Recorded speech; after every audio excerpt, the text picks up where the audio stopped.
Pranam, sir. Namaskar. Lots of you must be wondering what the hell am I doing here. Now, when Pradeep Gua is sitting right here, he said, we want you to be in this conversation. I said, you must be kidding. And he said, no, I'm serious. You have to do it. So I said, I will do it, but what are you calling the session? Sadhu or Shaitan? Could have been appropriate.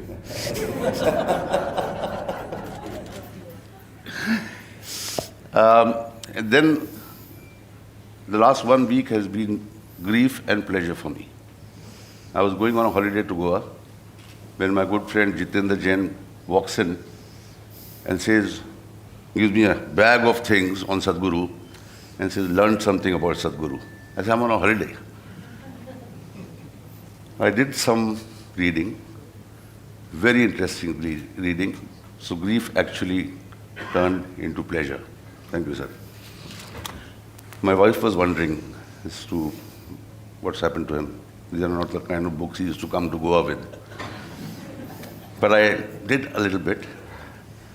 Now, first of all, I think this is a great opportunity for all of us to learn. And I'm not going to confine it to this question. There are certain issues. It's an advertising forum. There are people's issues on which he has wonderful things to say. And I'm going to try and see if we can get maximum out of Sadhguru. I don't know when is he going to be with us again. Now, spirituality and consumerism. Is it versus? Is it with each other? One is about attaining satisfaction. The other one is about continued dissatisfaction. So my first thing that I want to ask you, Sada, I have a point of view. That is consumerism actually driven by paranoia in the people. People buy 6 sarees because they think if I go to this party and somebody else is wearing a saree like me, I'm paranoid about it. People buy a new mobile phone within 3 months because somebody else has got a new mobile phone and I'm paranoid about it. When it comes to children's products, I think the paranoia is at a phenomenal level. I remember when I was young, nobody stopped me from climbing trees. Nobody gave me extra supplements in my food. People allowed me to do things that I wanted to do. And today it is a scenario, I don't know what all we are feeding our children. There is paranoia. There's continued paranoia going on. And I find that paranoia, I stretched it a little bit. What will be the next stage of this paranoia? That mothers will say to their sons that do not become a batsman. I want you to be Tendulkar. But I don't want you to be a bowler. So why don't you want me to be a bowler? He said, have you seen Mutaya Mulitaran? Leather ball, he puts his fingers in his mouth, bowls it, it travels all over the ground, and it comes back again, and again he licks it. There are some who are also biting it. So where can they coexist? Is it paranoia? One would love to hear your views, sir. Good evening, everyone.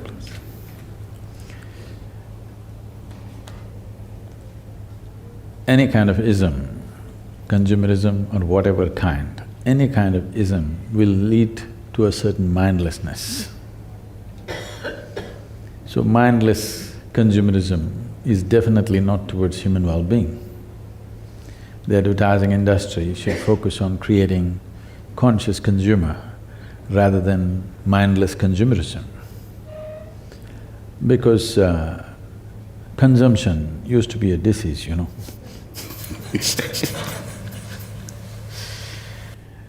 So even now it's a kind of an ailment. That is, we will not do… in our lives we will not do what's needed. We will do what is expected from somebody. This means your life completely derails. People who expect whatever they expect out of you they themselves do not know a damn thing about their lives. To fulfill their expectations, if you live, obviously you will completely go off the track. So I feel the industry should focus on creating a more conscious consumer and a more conscious every kind. Ism means a certain mindlessness, simply doing something. Once this sets into a society, a mindless society will go in cycles, not really getting anywhere. Nothing profound will live in that society. Everything becomes profane. Right now, we're rapidly trying to go there. This is a nation, this is a culture where every aspect of life, simple or otherwise, everything had a deeper rooting. Everything had always a deeper meaning. Simple things, how to sit, how to stand, how to eat, everything always had a deeper connotation. Because of this, no matter what kind of rigors outside situation offered us in the form of invasions, in the form of exterminations of certain kind, famines, whatever came, the spirit of India lived on undisturbed because of a very deep rooting. If you take away this deeper rooting in a human being and make him very, somebody who lives out of a mall, these people will get shattered very easily. You must understand this. Till recently, till last 25 years, 20 years I would say, the number of people who are psychologically deranged in this country is extremely low. I know there are a whole lot of argument and debates, oh, that is because it's not recorded, that is because it is not documented. That is also a fact, undeniably it is there.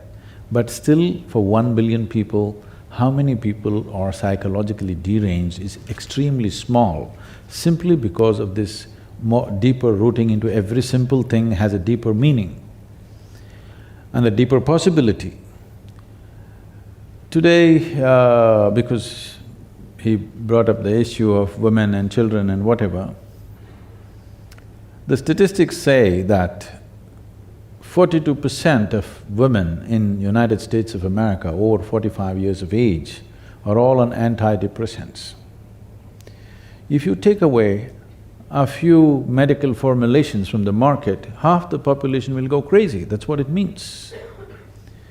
That's not a healthy society. In many ways, that is a product of mindless consumerism. That is.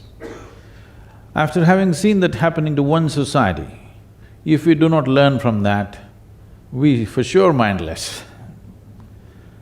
Whatever kind of ism you follow, ism means mindlessness. It's very important that human societies function out of their intelligence, not just out of external tendencies that are going on right now. They will come and go.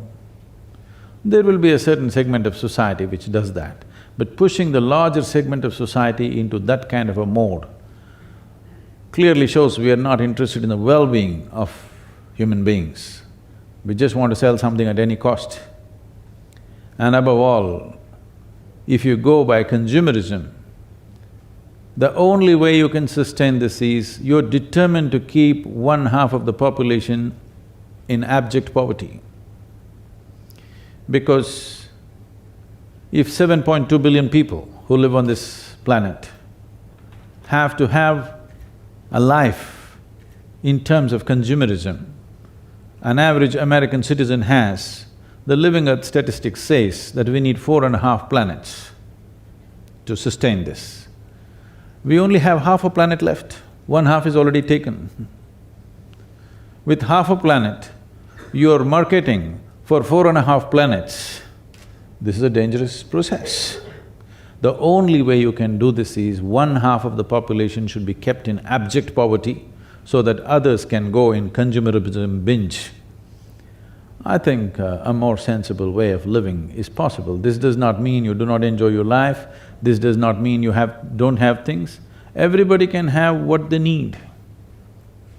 Everybody can have what they can use, but just for the sake of satisfying somebody else's opinion who himself is mindless, if you go about digging up the planet, because whether you take a phone or a car or a spacecraft, you can only dig it out of this planet.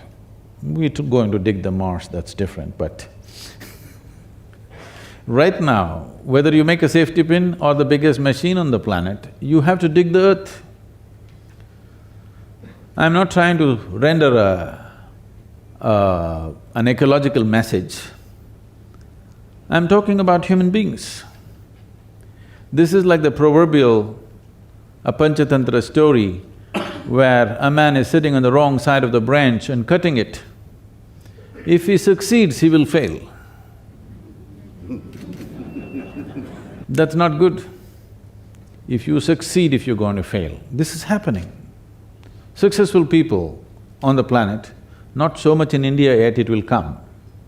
In the Western world, the most successful people do not carry the most joyful faces, okay? They carry really tense and agitated faces. So now we are sending out a message to the younger generation, success is suffering.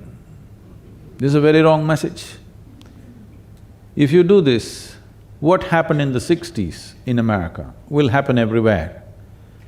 The message was so clear that success is not worthwhile, so the younger generation chose, they thought it's better to sit on the street side and smoke pot.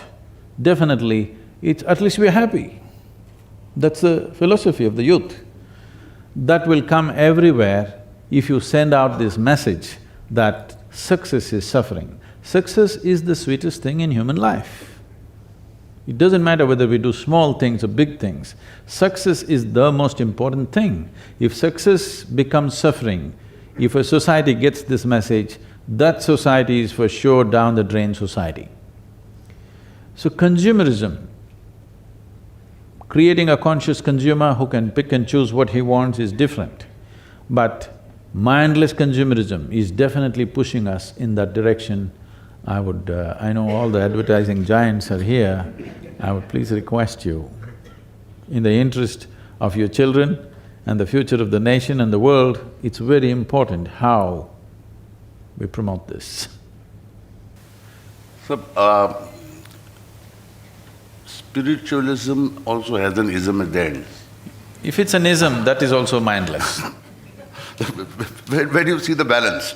See, when the ball is set rolling, today, I'm sure that if I was to request some of the mothers out here that refrain from pushing your child into this, that, the other, I'm sure all of you will throw me out of the house because the ball has got rolling. There are other students in the class. They want their child to be better than the others. So the question really is… That they do only till they're 12 years of age, after that they're doing their own thing. True, but I'm saying that if in a society which around the world is moving in that direction, what are the few suggestions that you would give to people to try and bring that sense of balance that you're talking about? India, still largely, the parents are still pushing their children towards a certain educational qualification because survival is still a strong force. Except in a thin veneer of society which has gone beyond survival, the larger part of India is still striving for survival. In most families still somehow get to the engineering, get to the medicine, get to IAS, something because survival. Survival mode is still strong. That should not last forever. But when a conscious mode comes, when survival is not the big issue, when conscious mode comes, at least now there are no compulsions. When survival mode was on, there is a certain compulsion. Everybody became doctors, whether they liked it or not. Everybody becomes IT engineer, whether they like it or not, because survival. But once the survival mode is over, the blessing of being beyond survival concerns is that you can choose.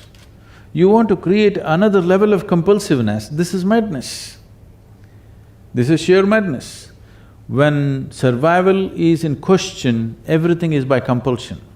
The dictates of survival will determine what you should do and what you should not do, or what you can do or what you cannot do. Very few will escape that. But once the dictates of survival are gone, you're off the survival mode, this is a time when you should consciously choose. This is not a time to imitate other people. This is not a time to take mass decisions. This is a time individual people can flower. Because the essence of human life is that individual human beings can grow to their full potential. If that doesn't happen, you have degraded the humanity. You have taken away the possibility of what those individual human beings could be. Our education systems are still in that mode. These education systems were created so that you could be a cog in the larger machinery of industry or business or whatever they have created. Reducing a human being into a cog who serves a certain machine is once again only significant as long as survival is in question. Once that's taken care of in a society, it should not exist, but unfortunately, we try to fix them into a different machine. When you have children, you must understand, first of all you must understand, children don't belong to you. They don't come from you, they only come through you. You must understand the privilege that another life passes through you and becomes real. You must be always grateful and see it as a privilege. This is not a time to exercise your right of property. It's not your property. An individual human being cannot be your property. It is not for you to fulfill all your unfulfilled dreams through your children. Yes. It is not for you to drive them in any particular way, harness them in any particular way, no. Does it mean to say you just leave them? So the question is, if I don't influence them, somebody else on the street will influence him, somebody else in the school will influence him, so better I influence him. In terms of… the best thing you could do with your children is… It's okay, we're going off the advertising track. You're still there. Okay. We'll come back to that. When you… when you have children, one thing is, the moment a child arrives, a whole lot of parents think it's time to teach.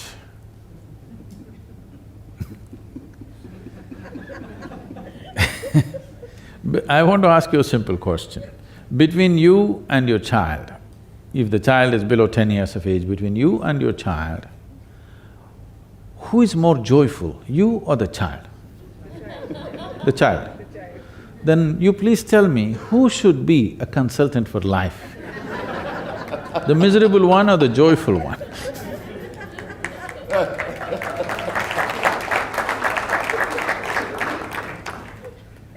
So in the process of so-called growing up, people have become so rigid, they smile once in 5 days. Laughter happens when they get drunk only.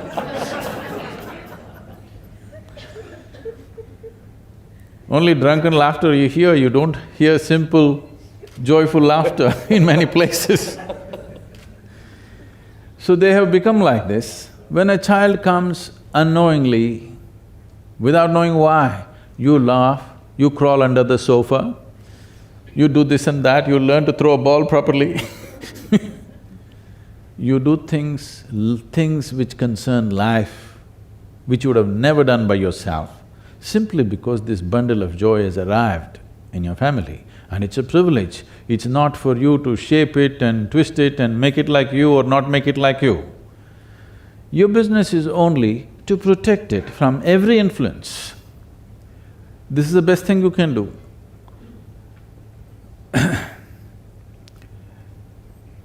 People keep asking me, Sadhguru, how is it that a whole range of things you can do and you know, how is it? So the thing is, I remained uneducated.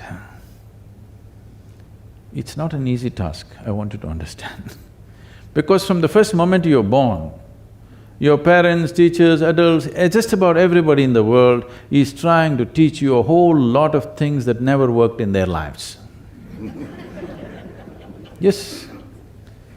They're even telling you where God lives, His address, His children's names, His birthday, everything they know, but they don't know a damn thing about themselves. So, a whole lot of things. If you can keep your child just the way he was born, an active intelligence, no conclusions, you would do the best thing for him, believe me.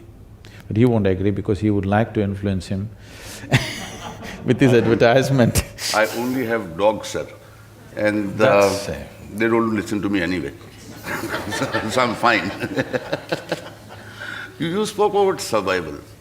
Now there's a very difficult thing, where do you draw the line between survival and consumerism? Like for instance, in our country, there's a whole lot of emerging rural middle class. Where do they draw the line? They're looking at you, they're looking at your cards. So where do you draw the line? What is survival? I think it was survival when a man lived in a cave. Then he wanted some more air, so he made a window. Then slowly he made a garden. Then he made bedrooms and bathrooms. Where does it end? Now, do you call it consumerism, or do you call it betterment of lifestyle, or where does it stop? I don't know. See, right now our standards have become like this. Everybody wants to do what America does. If all the Americans put carbon dioxide in their water and drink it, everybody drinks it and says, oh, this is the real thing.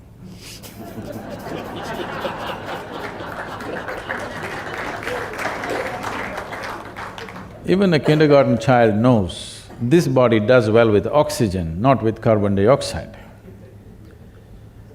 If all the Americans wear only blue trousers, everybody in the world, across the world in blue trousers.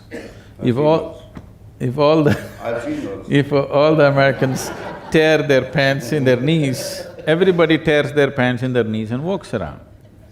So knowingly or unknowingly, we have promoted America to a leadership position. So because we're just imitating that, we need to understand, America evolved as a nation in a completely different kind of geography, in a different kind of atmosphere. The people who went as the first, today they call it as the fathers of… founding fathers or whatever, these were not the elite of United Kingdom, these were not the most educated. People who were treated very badly, segregated in many ways, who could not have a good life here, risk their lives to go across the oceans. It's not like today, a few hundred years ago, going across Atlantic is as good as leaving the world. People took that risk because the life here was so bad and so without possibility. So when these people went, the first thing is they saw a lush, limitless land. For somebody who lived on a small island, America, North America is a limitless amount of land. So they went and the only way was to splurge everything, from water to land, agriculture, everything that they built supersize, because they were just working out their poverty states that they had there. This happens in every society, but unfortunately that culture grew in the same way and the whole world is taking to it. Is it right or wrong? I'm not questioning the morality of it, I'm only questioning the practicality of it. I'm not saying which is right, which is wrong. Everybody can live whichever way they want. So if all of us want to live whichever way we want, at least we must have this much. At the beginning of 20th century, we were only 1.6 billion people. Today, we are 7.2 billion people. The United Nations predicts that by 2050 we'll be 9.6 billion people. If we really want to splurge and do whatever we want, at least we must reduce our population. As a generation, if you do not produce children, at least that way, you can do your consumerism whatever you want. You want billions of people to grow and then consume, this is suicide. There's nothing else but suicide. So, instead of leaving it to the predictions and saying by 2050 we'll be close to 10 billion people, if we consciously aim by 2050 we'll be 3.5 billion people, not by killing anybody, just by postponing the reproduction process.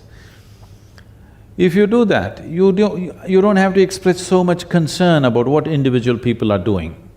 And another thing is, if people are there is more space in the world, the need to imitate somebody will be much less. This is happening because we are all cramped up in one place. What somebody does immediately affects us and suddenly we look high or low. So we have to upgrade our stuff too immediately. If there was little more space, you will see the whole consumerism process will come down. There is all packed up in cities like this. In one apartment house, if there are 500 people living, if one kid carries this one, everybody wants to carry that one. Little more space would do that, but that space is only possible if you work on the population. Right now, this whole discussion, we are trying to work on human aspirations. We will never succeed. This is only I'm talking, but we will never succeed. You cannot control human aspirations, but you can control human populations, for sure. Now, I think a lot of us are confronted with this kind of question very often by more evolved people, that advertising actually promotes consumerism. What is your take on that? Because I personally believe if somebody is making something and somebody is willing to buy something, then we are doing a fairly good job. I don't believe advertising is the basis of consumerism. Probably a sensible advertising definitely creates a conscious consumer. Maybe, I don't know much about this, I only look at the news channels. So looking at the advertising process in the news channels, I would say only about 15 to 20% is kind of mindlessly pushing people towards something. Others are more trying to create a choice that one can choose. 15% is not going to be so corrupting. At least something is 15% for us. It used to be commission earlier.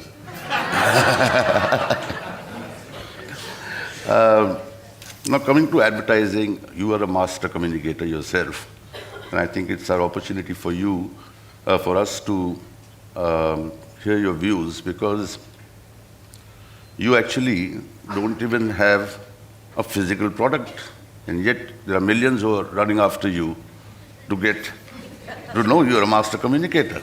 I at least can say, hello, would you like my specs? See, nice specs, better than that one's. So I've got something to sell.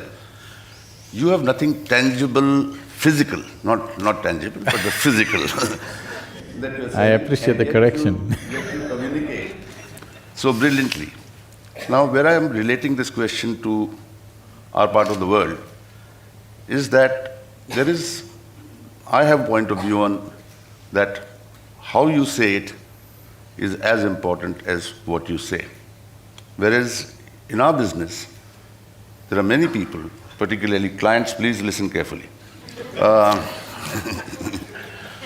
who are only interested in the what. And they say, okay, why don't you reduce this scenario? This is not selling the product. Whereas some of us believe out here that the how is more as important, if not more important than the what. Now, you have said so many things and said them so beautifully. You are a master storyteller. So can we hear your views on the what and the how? Can I tell you a story? Lovely.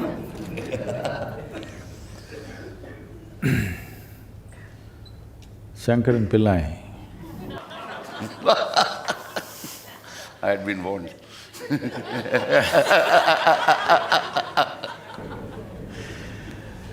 Shankar and Pillai was a compulsive bridge player. Every day in the evening, he and 4 of his friends gathered and every day they played bridge. and they played for money, some stakes, and that day the stakes went up. One of the friends, in a single hand, lost $1,000. And in 2 minutes he clutched his heart, had a heart attack, fell there, right there and died. So all the remaining 4 friends stood up. They played the game standing, out of respect for the departed friend. Then after the game was over, now somebody has to convey this news to his wife. So, nobody wanted to do this, so they picked lots. And then Shankaran Pillai got the thing. They picked the cards and he got it, so he had to go. They said, see, you have to do this well. You have to do this really discreetly. This is not like you just go and say, your husband is dead. You cannot say that. You have to say it properly. Shankaran Pillai said, don't worry, I'm really discretion itself. I'm the embodiment of discretion. You don't worry about me. So he went home and knocked on the door. The wife came and she opened the door with the security chain and asked, what? Aggressive. He said, you know, I am a friend of your husband.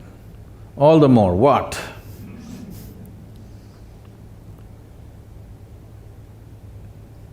So he said, your husband lost $1,000 in a single hand today.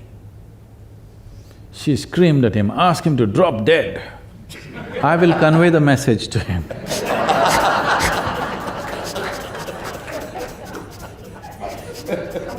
That's fantastic.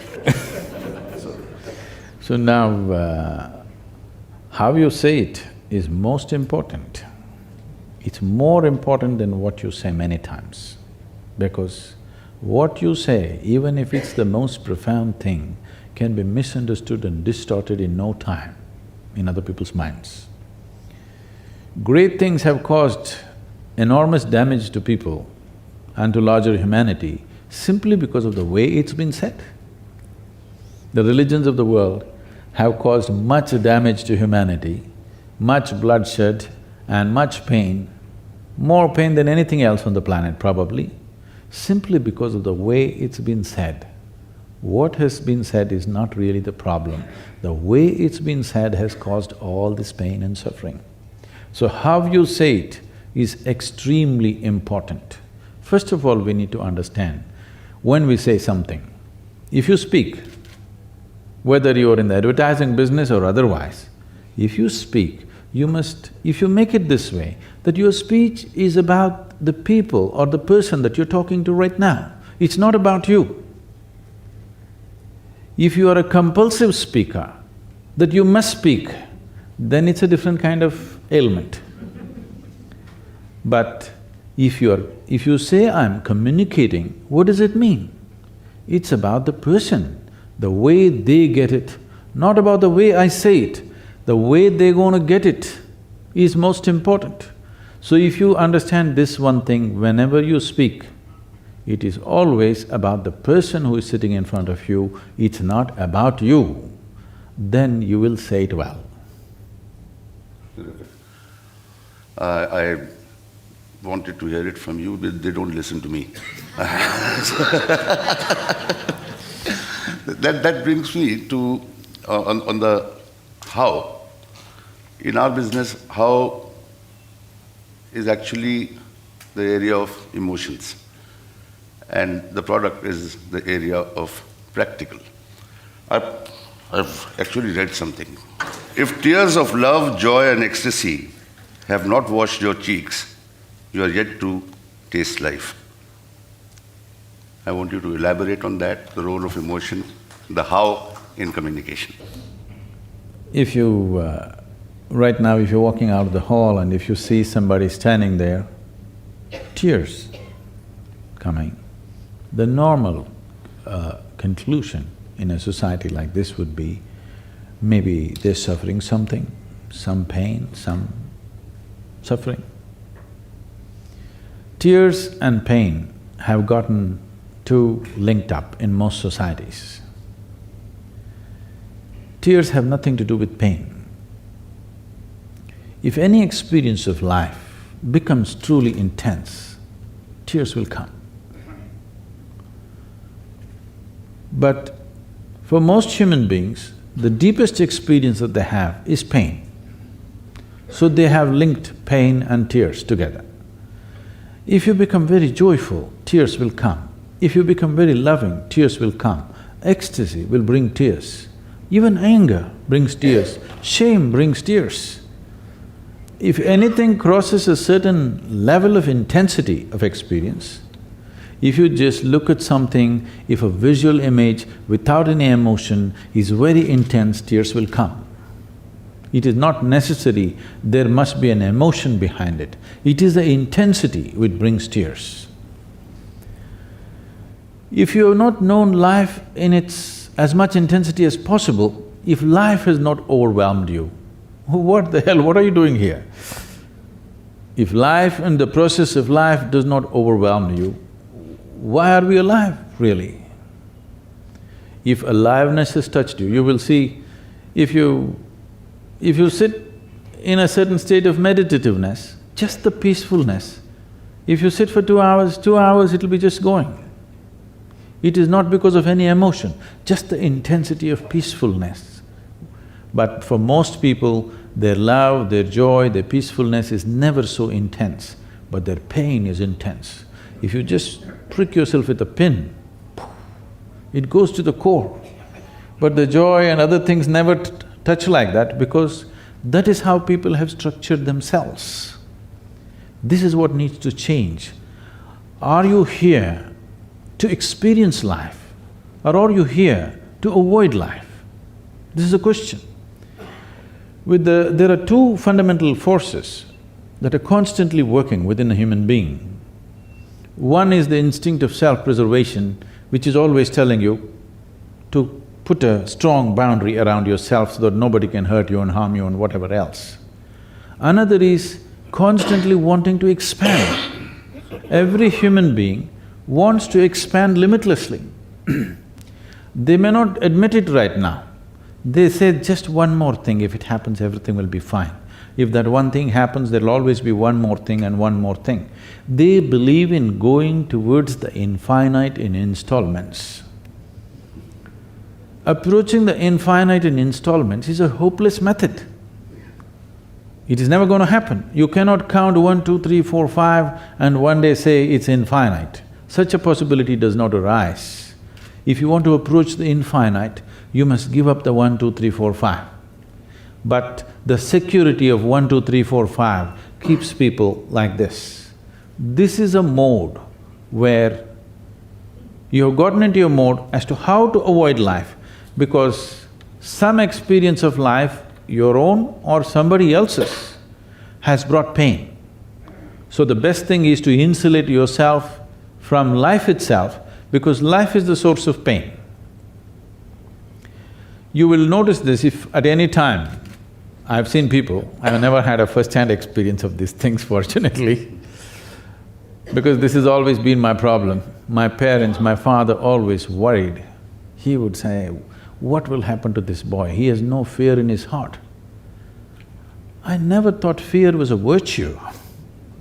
Why is fear a virtue? Fear is the most debilitating emotion that a human being can go through, but that is considered a virtue.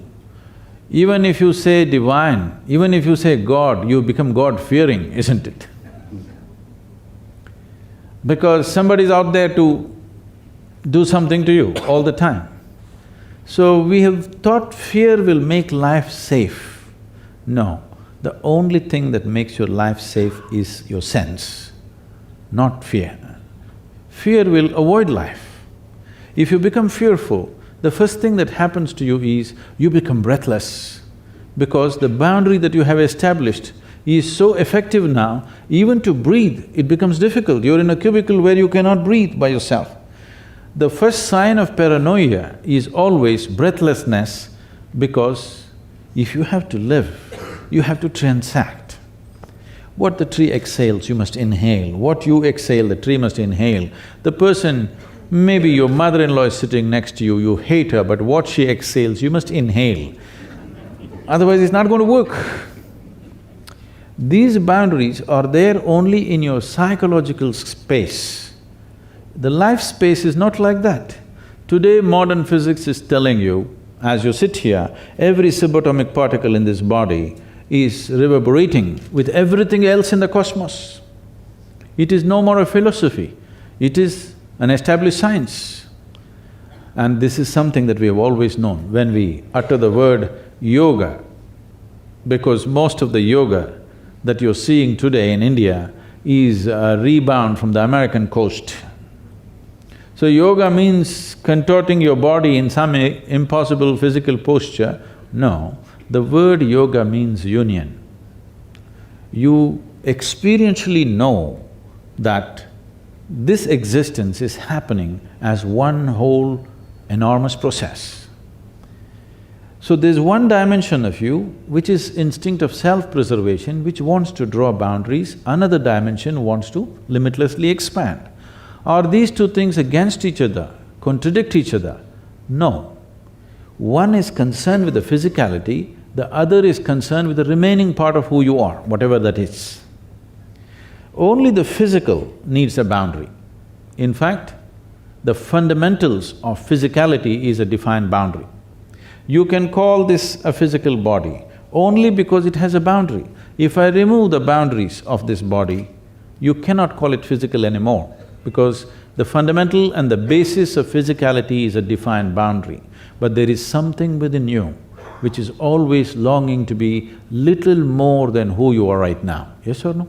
Whoever you may be, how much ever you might have achieved, you want to be little more than who you are right now.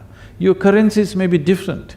One person may be looking for fame, another person may be looking for money, another person for wealth, love, knowledge, whatever. But everybody wants to be something more. If that something more happens, something more. I'm asking, how much more would settle you for good? If you understand that the only way you can settle this is, this does not want something more, it wants it all. If you want to have all, it can't be physical in nature. So if you realize this, and if your experience of life transcends the limitations of the physical, now suddenly all is yours, because it is the boundary which made you feel that you have to conquer that. Either you can conquer that or you can dissolve into it. Conquering the cosmos is a stupid idea, isn't it? Dissolving into the cosmos is a practical idea. So this is what yoga meant. If this happens in the inner experience of the human being, that you feel limitless within yourself, then you don't have to worry about what is the advertising message. Consumerism, no, everybody will do what they think is needed. Nothing more, nothing less. Every human being should do what is needed for his individual life. Nothing more, nothing less. If you do less, that means you'll be inefficient. If you do more, the excess is also leading to inefficiency. You will not realize the full potential of who you are. So the intensity of experience comes within you only when you address the longing to expand. If you address the self-preservation mode, it will shut off everything. The only tears you will know is of pain, suffering, fear, agitation, frustration. But if you empower the other dimension of nature within you, one dimension of nature is trying to put a wall around yourself, another wants to go limitless. Only when you touch that, only when your life is carried by that dimension of nature within you, you will see every leaf, every flower, an ant can bring tears to you. I must tell you this. It's okay?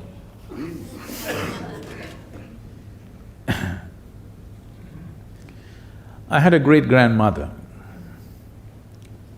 who people in those days said, she's a devil of a woman.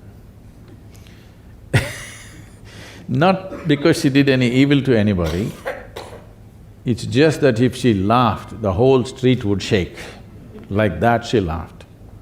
In those days, women were not supposed to laugh loudly like that. I don't know how people manage to live without women who cannot laugh. It should be tough. But she is a woman who when she laughed, everything around her shook. She lived up to 113, 113 years of age. When I met her, she was over 100. So at the age of 68, she moved out of the family structure. By then, she had buried her husband, she had buried many of her children, a few grandchildren, a few great-grandchildren also she had buried. She got married at the age of 14 and over 100 years of age, she had seen everybody through.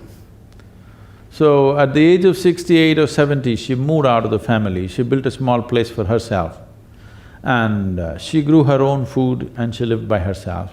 When we went there to the ancestral home in the summer vacation, she always came. And I kind of hit it off with her in a certain way because she was special. I did not know what was special about her, I was just 4 or 5 years of age. But with her you could do anything you wanted, so I liked it. There were no rules with her. I would see her, somebody would bring breakfast for her, then she would go about giving this breakfast to the ants, to the sparrows, all the sparrows are dead now, to the sparrows and to the squirrels. Most of her breakfast would be gone like this, and people around her, self-appointed advisors would say, you give away all your food to these creatures and you will die like this. All these advisors died, but she lived on. Many times I've seen her, she would just put this food to all these ants and the ants will be all eating. She would be just sitting there with tears streaking down her cheeks. And if somebody comes and reminds her, why don't you eat? She would say, I'm full. I thought she's really emotional about these ants. It took me another 25 years or 20 years to come to this experience where how if you're truly connected, you could be just nourished by anything and everything around you, it's not necessarily by consumption. So consumerism is not the way you connect with the existence, consumerism is not the way you experience life in its full depth and dimension. It is by inclusion that you know this. So right now, the most, what to say, rudimentary form of inclusion is to shop, okay? Shopping is the most… what is not yours, you make it yours. This seems to fulfill something for a moment, after some time, it's once again the same thing. It is not a question of morality at all. This is a question of, am I here to somehow avoid life, or am I here to experience and know life in its fullest depth and dimension? When I say life, at least this piece of life, if you cannot know the whole cosmos, it doesn't matter. Before you fall dead, at least this piece of life you must know in its entirety, otherwise you're a wasted life, isn't it?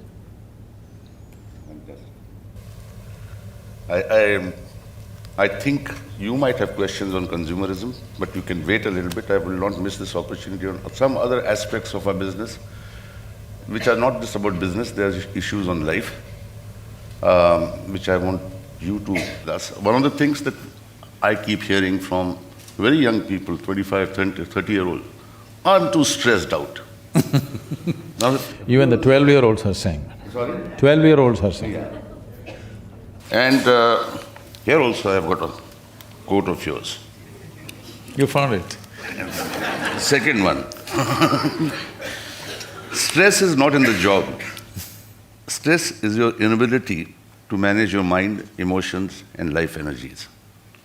Please tell me some nice way of communicating this to lots of young people in our business. I think lots of us would like to take that lesson and take it to the kids.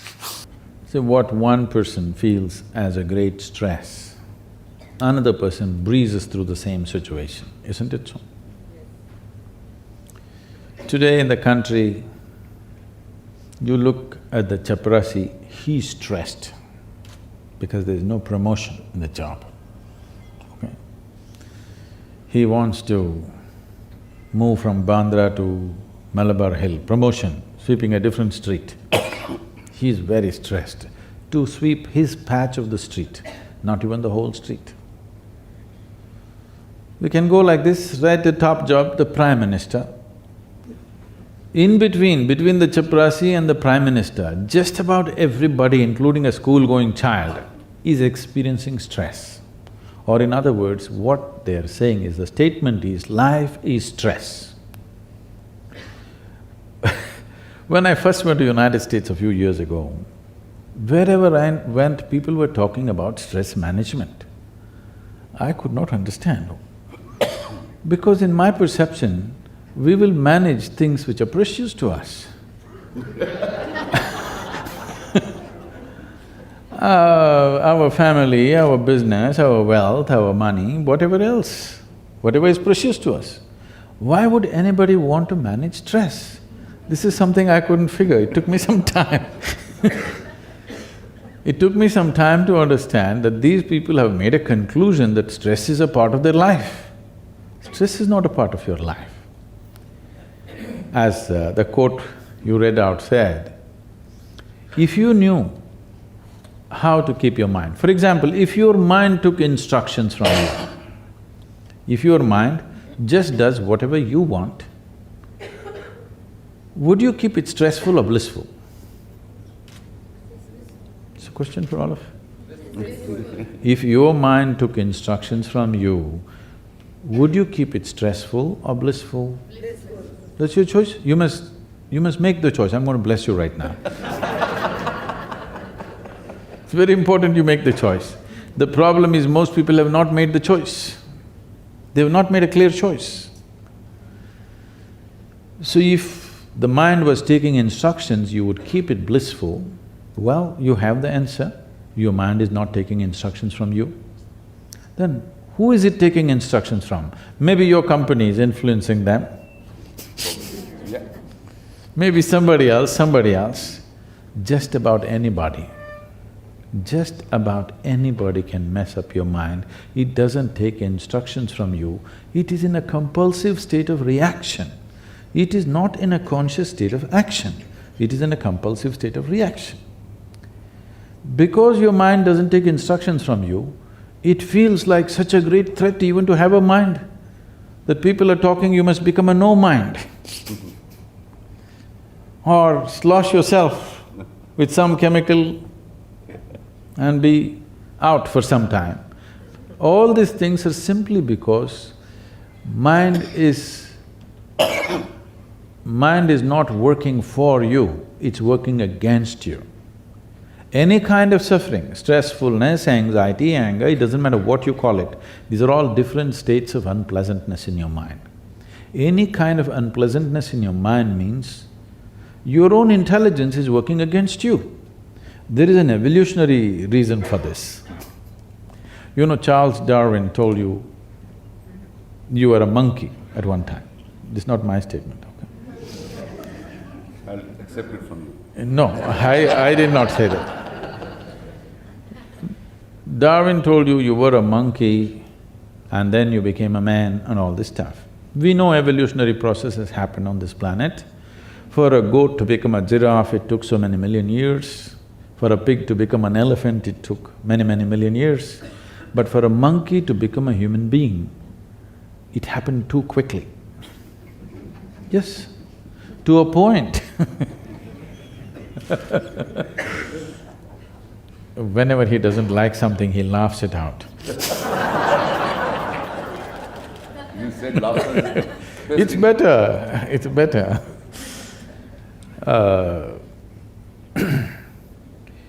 To a point where the anthropologists of the day are saying there is a missing link somewhere, because there are some jumps which are not logical, they have happened too rapidly. There are many reasons, I will not go into the scientific reasons why it happened so rapidly.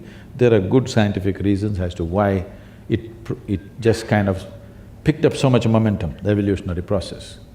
But now what's happened is, we have an intelligence for which we don't have an appropriate platform.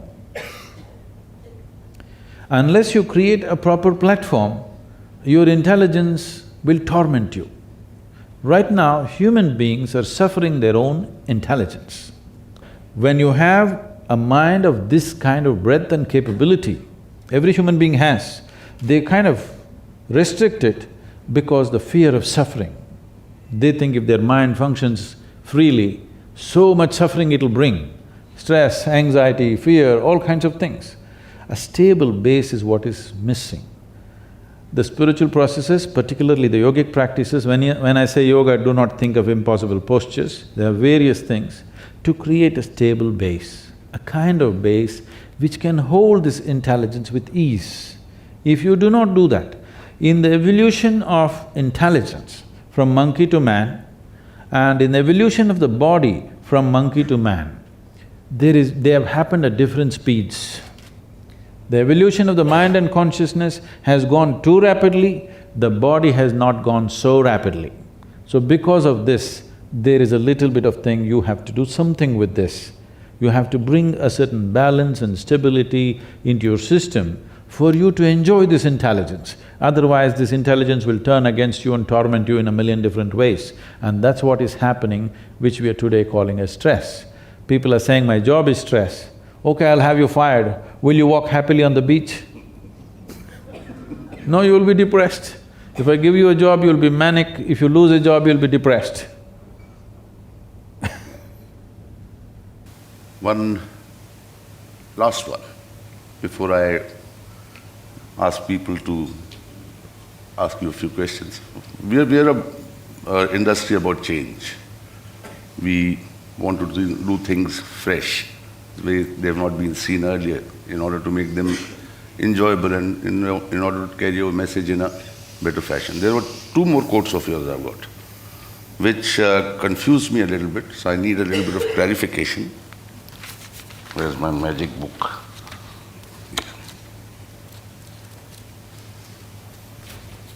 One of them says, optimists hallucinate, pessimists get depressed. Both will not get anywhere. You have to be a realist, willing to see everything the way it is. The other one says, making predictions based on existing realities is very wrong approach because it completely discounts the human potential to transform situations. So, is it about taking the real, or is it about making the real, giving it a chance to blossom by treating it afresh? I personally read a bit of a contradiction here, and I thought the master is… Contradiction in what? To me, the first one seems about see things the way it is. Don't be either a pessimist or an optimist. Second one says that if you're making predictions based on existing realities, it's a wrong approach because it completely discounts the human potential to transform situations. So what has not been transformed till now is actually a change. Am I confused or am I not articulate? One of the two is sure. No. The thing is, with every aspect of life, people are trying to bring stability into their life by making conclusions on everything. You have to become something. You have to become an optimist, you have to become a pessimist, you have to become a theist or an atheist, or you become a Hindu or a Muslim or whatever. You have to become something to become stable, because this is identity-based stability. The moment you identify yourself with something, whatever it may be, the moment you identify yourself with something, your mind will function only around that, whatever you're identified with. Once mind is functioning only around that, it becomes like a whirlpool of its own. If you watched in a river is moving rapidly towards the ocean, there'll be a whirlpool here. This whirlpool goes nowhere, it is always in the same place. This is the nature of the whirlpool. So the moment you identify yourself with something that you are not, when I say something that you are not, the very physical body that you carry is an accumulated body, isn't it? It is a piece of the planet that you gathered slowly over a period of time. You must get this now. If you don't get this now from me, one day you'll get it from the maggots, and that's not of much use. Right now, you know that this is just a piece of the planet that you picked up. If you get identified with this, your mind functions only around this. This body is everything. Because this body is everything, whatever concerns this body, all those bodies become something. This is the bane of our country right now. This is a Dhritarashtra syndrome. You remember? So basically what you're saying is that it is… you have to take things as they exist, but you have to use your imagination to… No. This is what I'm saying. Don't draw a conclusion. Okay. Conclusion is death, isn't it? Awareness is life. I am an optimist means tomorrow is going to be a great day. Pessimist means tomorrow there may be a lot of trouble, tomorrow this may happen, that may happen. But the reality is, tomorrow has not come, so you don't know what the hell it's going to be.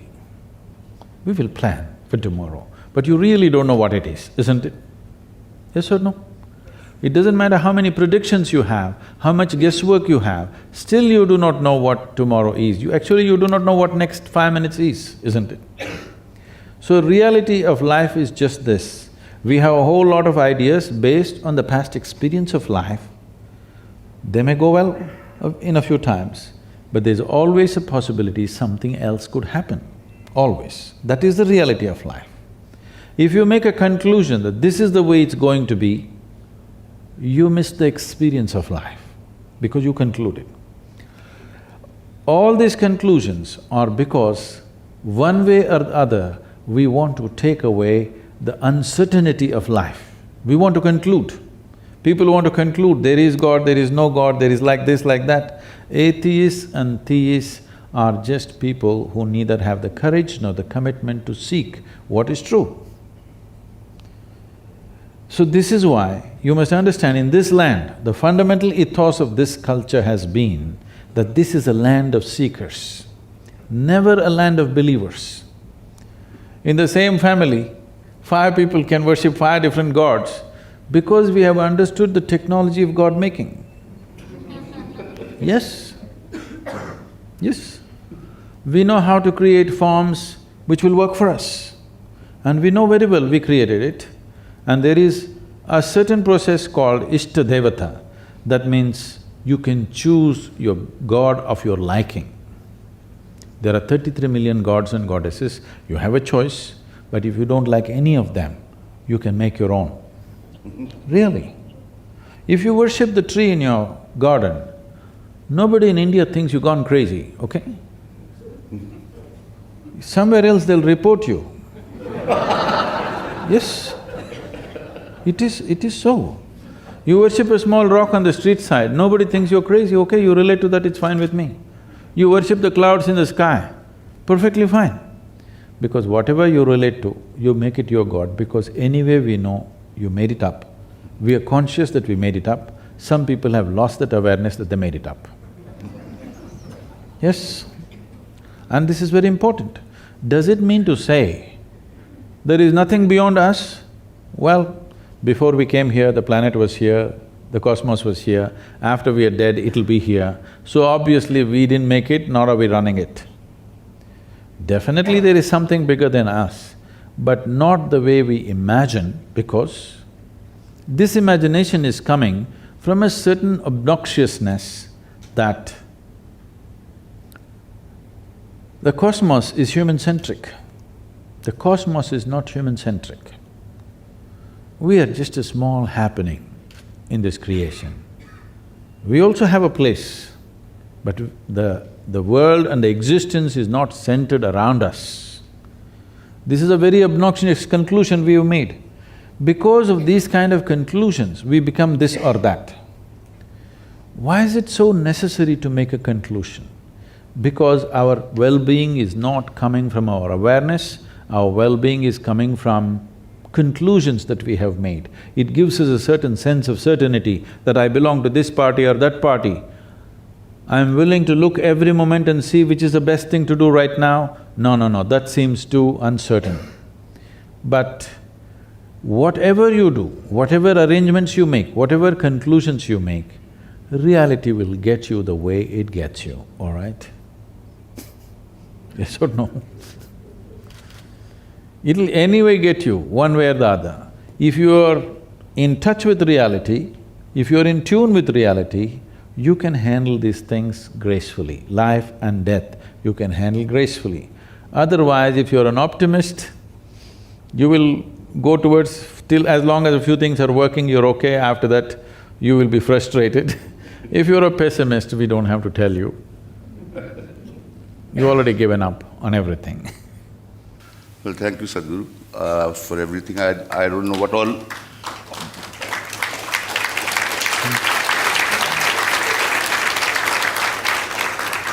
I have personally heard a lot of things, read and tried to understand between the lines. There's lots of good things for me. I hope they were there for you too.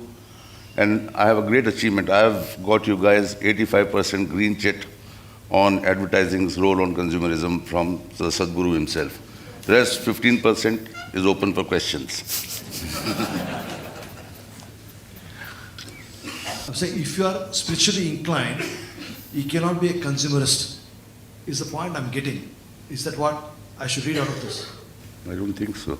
I don't think that's what you said. That's definitely not what I said.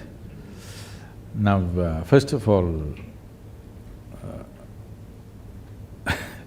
there is no something called spiritualist, okay? Okay, spiritually inclined. What does being spiritually inclined mean? Is it true that your body, when you were born, it was only this much and slowly you gathered it? Is it true? Why is it so difficult to say yes? Yes. So you gathered this body. What you call as your mind this is an accumulation of the food that you've eaten. What you call as your mind is an accumulation of the impressions that you have taken in from whatever exposure you have in the world. So your body is an accumulation, your mind is an accumulation. Whatever you accumulate, at the most you can claim it is mine. If you say it is me, it amounts to insanity. Suppose I suddenly pick up this vessel and say, this is my vessel, they will think, oh, Sadhguru's got some problem with the vessel. But everybody says he's wise, let's listen some more. After some time I say, this is me, then you will say, let's go. This, unfortunately, you're doing every day. The food that you eat appears on your plate, you say, this is my food. You eat it and say, this is me. This is a socially accepted level of insanity, okay? Yes, it's socially accepted, but if you believe something that is not you as yourself, it amounts to insanity, isn't it? Even medically, you will qualify. Now, consumerism or becoming a consumerist, there is no such thing. You must only consume what you can digest, not only physically, in every other way. If you consume more than what you can handle, it will only lead to destruction. This you know very well with your body, but that is the same thing true with everything. So this consumerism means, instead of human consciousness directing the human commerce activity, right now we are letting commerce direct human consciousness. This is a dangerous way to live, and it is definitely not a sustainable way to live. I am not only saying ecologically, even as human beings, we will not be able to sustain our basic human nature if we go this way for too long. Right now, a few people are trying to push, but you must understand, a whole lot of people, I'm sure it is true in this hall and everywhere, the moment the advertisements come, they switch it off and go and attend to their this and that. Yes? A few things they may watch, rest of it, people will try to avoid because it is become a certain onslaught of you must do this, you must do that. It is only initially it is working, after that, people will only see what they want to see, what they need. They're not going to watch everything and get excited about it. That's not true. That is only true with a certain juvenile mind. Everybody else will see only what they want to see. You're advertising Rolls-Royce, a whole lot of people may see, okay, it's a beautiful car, but they never think, I must get a Rolls-Royce. A whole lot of people will not think. There are very few people, a certain segment of people who will drool, oh, I wish I had it. Not everybody else. A whole lot of people think it's an impractical car to buy. They'll buy something else, what is suitable for their life and their lifestyle and everything else. So what I'm saying is, this thing about somebody is a consumerist, somebody is a spiritual person, there is no such thing. What you have right now as a body and mind, both accumulated. If you accumulated all this, what you accumulate cannot be you, isn't it? By any standards, what you accumulate at the most can be yours, it cannot be you. So if you accumulate this much body and this much mind, there must be something more fundamental about you, which is beyond this body and this mind. If you touch that, we say you're spiritual. Once you're spiritual, your consumption becomes conscious.